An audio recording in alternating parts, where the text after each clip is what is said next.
Now we need to implement the iMessageBus interface, so we will be adding a new class in mango.messagebus.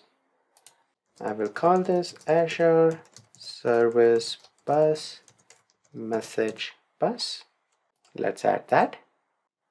And this public class must implement the iMessageBus, and we'll have to implement its method, which is publish message.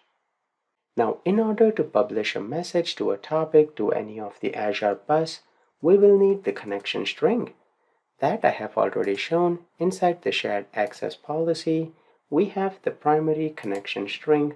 We will copy that, and let me create a private string here. Typically, the connection will not go here. It will go inside app settings file. So you can modify that later on, but I will just put that right here for now. So I'll just add a comment here, can be improved. Then we need the publish message here, and in there we have an iSender client which is inside microsoft.azure.servicebus.core, and here we will be creating a sender client. This will be a new topic client that is inside microsoft.azure.servicebus.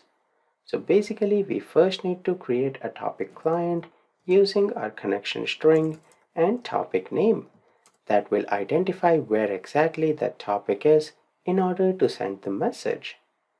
Next we have our message that we need to serialize. So we'll say variable message, let me call this JSON message, is equal to JSON convert. In there we have the serialize object and we pass our message. Last thing that we have to do is we'll create a final message. This will be new message, and this message, if you press F12, it is inside microsoft.azure.servicebus.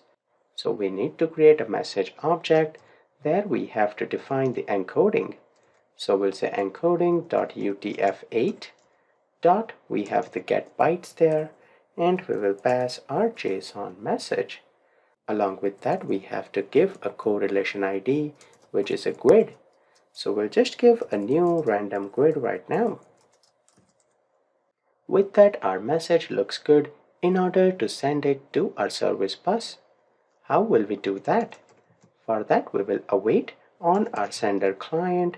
There is a method called as sendAsync, which expects the final message. We just need to make this an async method, and after the message is being sent, we will just close our client. So we'll say await sender client dot close async.